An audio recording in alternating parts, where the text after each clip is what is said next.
മനുഷ്യത്വമില്ലായ്മയുടെ ഏറ്റവും വലിയ ഉദാഹരണമാണ് ഇസ്രായേൽ എന്നുള്ള കാര്യത്തില് ആർക്കും അത്ര വലിയ സംശയങ്ങളൊന്നും ഉണ്ടാവില്ല. ഈവൻ ഒരു റൈറ്റ് വിങ് ഐഡിയോളജി പേറുന്ന ആൾക്കാരാണെങ്കിൽ കൂടെ അവര് ചെയ്യുന്ന കാര്യം ഒട്ടും ശരിയല്ല എന്നുള്ളൊരു തോട്ട് മനസ്സിന്റെ ഉള്ളിലെങ്കിലും ഉണ്ടായിരിക്കും. സാധാരണ ഇസ്രായേൽ നടത്തുന്നത് സൈക്കോളജിക്കൽ വാർ ആണെന്നുള്ളത് നമുക്ക് നന്നായിട്ട് അറിയാം. ശത്രുവിനെ മാനസികമായിട്ടും തളർത്തുക എന്നുള്ളതും കൂടെ ഇസ്രായേലിന്റെ വാറിന്റെ സ്ട്രാറ്റജിയാണ്. അതുകൊണ്ടാണ് അവര് സ്ത്രീകളെയും കുട്ടികളെയും അതേപോലെ തന്നെ വൃദ്ധരെയൊക്കെ ടാർഗറ്റ് ചെയ്യുന്നത്. അതിന്റെ ചില വേർഡ്സ് പറയുമ്പോ അത് പറയാനാണ് യഥാർത്ഥത്തിൽ ആഗ്രഹം, പക്ഷെ യൂട്യൂബിൽ ഇടുന്ന സമയത്തെ അത് യൂട്യൂബ് പിടിച്ച് ആ ഒരു സാധനം പ്രശ്നമാക്കുക എന്നുള്ളത് കൊണ്ടാണ് ഇത് പറയാത്ത. ഇസ്രായേലിന്റെ ചില സ്ട്രാറ്റജീസ് നോക്കുകയാണെന്നുണ്ടെങ്കിൽ നമുക്ക് എങ്ങനെ ഒരു മനുഷ്യർക്ക് വേറൊരു മനുഷ്യരോട് ഈ രീതിയിൽ പെരുമാറാൻ പറ്റുക എന്നുള്ളത് സംശയം തോന്നും നമുക്ക് പല സമയത്തും. അപ്പോ അങ്ങനെ നിൽക്കുമ്പോഴാണ് കഴിഞ്ഞ ഗാസ വാറിൽ വന്നിട്ടുള്ള അതേ ന്യൂസ് അല്ലെങ്കിൽ അതേ തരത്തിലുള്ള റിപ്പോർട്ടിങ്ങും കാര്യങ്ങളും ലെബനോനിന്നും വരുന്നേ.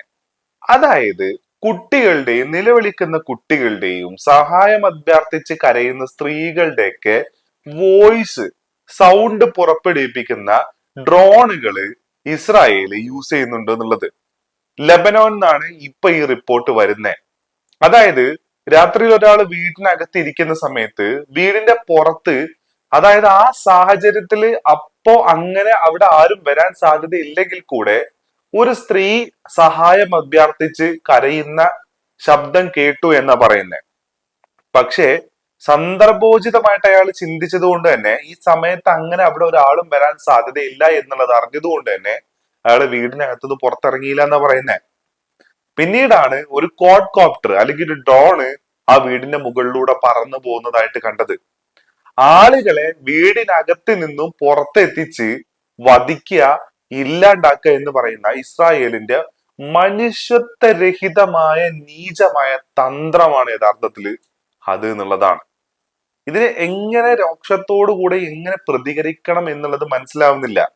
അപ്പൊ ഈ ന്യൂസ് ആദ്യമായിട്ട് ഞാൻ കണ്ടപ്പോ ഐ ആൾസോ ഗെറ്റ് കൺഫ്യൂസ്ഡ്. ഇങ്ങനെ ചെയ്യുമോ, അല്ലെങ്കിൽ ചെയ്യുന്നത് എന്താണെന്നുള്ളത് നമുക്കറിയാം, അത് എങ്ങനെ പറയണം എന്നുള്ളത് അറിഞ്ഞുകൂടാ. അത് കുറെ അതിന്റെ വീഡിയോസും പിക്ചറുകളും മൊത്തം ഈ സോഷ്യൽ മീഡിയയിൽ അത് ഉണ്ട്.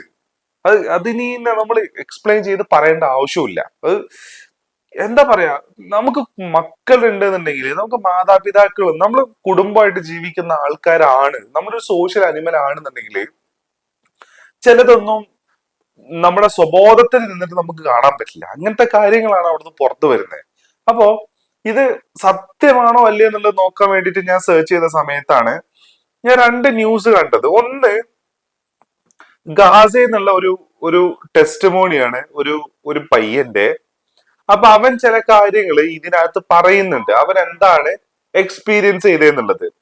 AJ+ എന്ന് പറയുന്നത് സോഷ്യൽ മീഡിയയിലാണ് ഇത് വന്നേക്കുന്നത്. വേണമെന്നുണ്ടെങ്കിൽ നിങ്ങൾക്ക് അതിന്റെ റിലയബിലിറ്റി ചെക്ക് ചെയ്യാം, അത് ശരിയല്ല എന്നുള്ളത് വേണമെങ്കിൽ പറയാം. അപ്പൊ ഇതിനകത്ത് പറയുന്ന കുറച്ച് കാര്യങ്ങളുണ്ട്, ഒന്ന് നോക്ക്.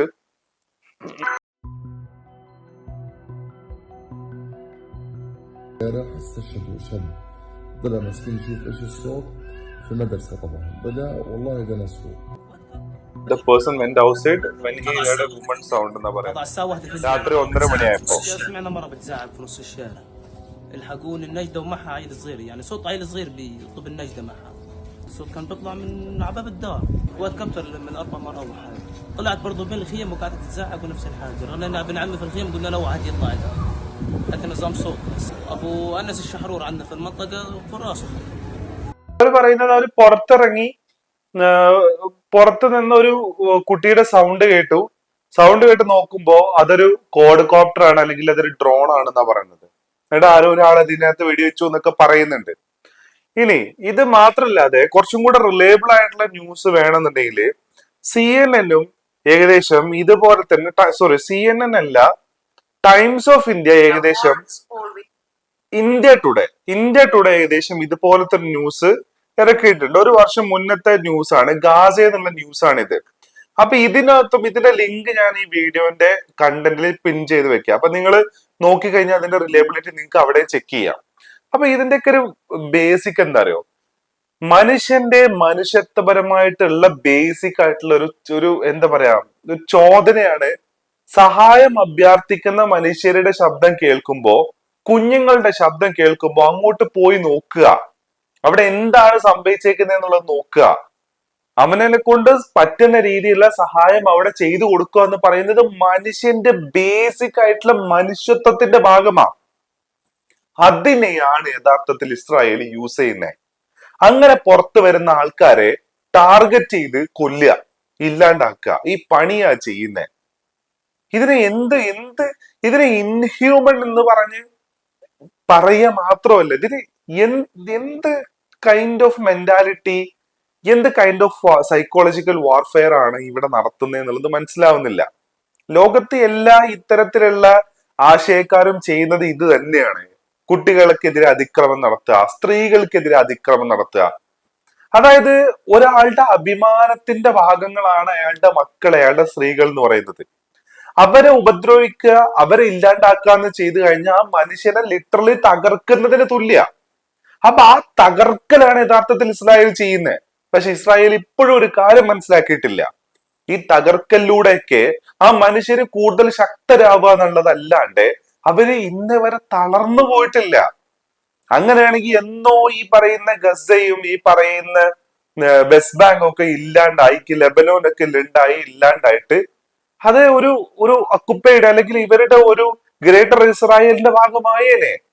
പക്ഷെ ആ മനുഷ്യർ ഇതിലൊന്നും തളർന്നിട്ടില്ല, അവരുടെ റെസിസ്റ്റൻസ് സ്ട്രോങ് ആ. ഏകദേശം 1940s മുതൽ അല്ലെങ്കിൽ 1930s മുതൽ ഈ 2026 വരെ അവരുടെ റെസിസ്റ്റൻസ് സ്ട്രോങ് ആ. തലമുറകളായിട്ട് അവരത് പകർന്നു പോയിക്കൊണ്ടിരിക്കുകയും ചെയ്യണമെന്നുള്ളതാണ്.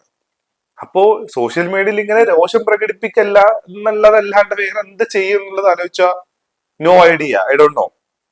ഇതൊക്കെ എന്താ ലോകത്ത് എത്ര മനുഷ്യരിത് കാണുന്നുണ്ട്, എത്ര മനുഷ്യർക്ക് ഈ വികാരമുണ്ട്. ആ വികാരത്തിന്റെ തെളിവാണ് യൂറോപ്പിലും അമേരിക്കയിലൊക്കെ നടന്നിട്ടുള്ള പലസ്തീൻ അനുകൂല റാലികൾ എന്ന് പറയുന്നത്.